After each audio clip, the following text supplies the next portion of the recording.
Jacob poursuivit son chemin, et des anges de Dieu le rencontrèrent. En les voyant, Jacob dit, c'est le camp de Dieu. Et il donna à ce lieu le nom de Mahanaïm. Jacob envoya devant lui des messagers à Ésaü, son frère, au pays de Séhir, dans le territoire d'Édom. Il leur donna cet ordre, voici ce que vous direz à mon seigneur Ésaü, ainsi parle ton serviteur Jacob, j'ai séjourné chez Laban, et j'y suis resté jusqu'à présent. J'ai des bœufs, des ânes, des brebis, des serviteurs et des servantes, et j'envoie l'annoncer à mon seigneur, pour trouver grâce à tes yeux. Les messagers revinrent auprès de Jacob, en disant, nous sommes allés vers ton frère Ésaü, et il marche à ta rencontre, avec 400 hommes. Jacob fut très effrayé, et saisi d'angoisse. Il partagea en deux camps les gens qui étaient avec lui, les brebis, les bœufs et les chameaux. Et il dit, si Ésaü vient contre l'un des camps et le bête, le camp qui restera pourra se sauver. Jacob dit, Dieu de mon père Abraham, Dieu de mon père Isaac, Éternel, qui m'a dit, retourne dans ton pays et dans ton lieu de naissance, et je te ferai du bien. Je suis trop petit pour toutes les grâces et pour toute la fidélité dont tu as usé envers ton serviteur, car j'ai passé ce Jourdain avec mon bâton, et maintenant je forme deux camps. Délivre-moi, je te prie, de la main de mon frère, de la main d'Ésaü. Car je crains qu'il ne vienne, et qu'il ne me frappe, avec la mère et les enfants. Et toi, tu as dit, je te ferai du bien, et je rendrai ta postérité comme le sable de la mer, si abondant qu'on ne saurait le compter. C'est dans ce lieu-là que Jacob passa la nuit.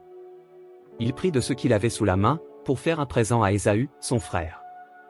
200 chèvres et 20 boucs, 200 brebis et 20 béliers. 30 femelles de chameaux avec leurs petits qu'elles allaitaient, 40 vaches et 10 taureaux, 20 ânesses et 10 ânes.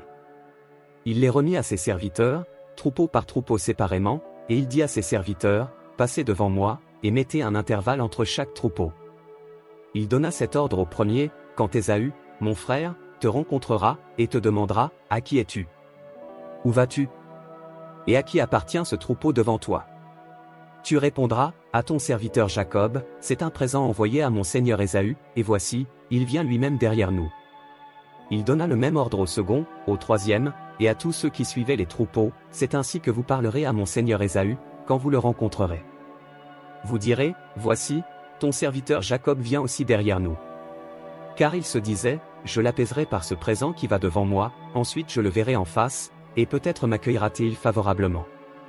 Le présent passa devant lui, et il resta cette nuit-là dans le camp.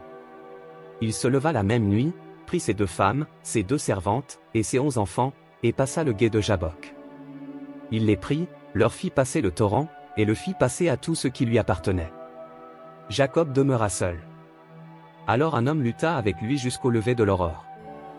Voyant qu'il ne pouvait le vaincre, cet homme le frappa à l'emboîture de la hanche, et l'emboîture de la hanche de Jacob se démit pendant qu'il luttait avec lui. Il dit, laisse-moi aller, car l'aurore se lève. Et Jacob répondit, je ne te laisserai point aller, que tu ne m'aies béni. Il lui dit, quel est ton nom? Et il répondit, Jacob.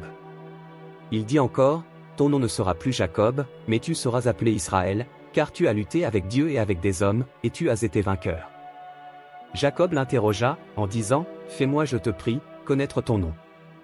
Il répondit, pourquoi demandes-tu mon nom? Et il le bénit là.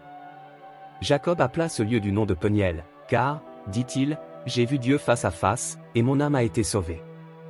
Le soleil se levait, lorsqu'il passa Peniel. Jacob boitait de la hanche. C'est pourquoi jusqu'à ce jour, les enfants d'Israël ne mangent point le tendon qui est à l'emboîture de la hanche, car Dieu frappa Jacob à l'emboîture de la hanche, au tendon.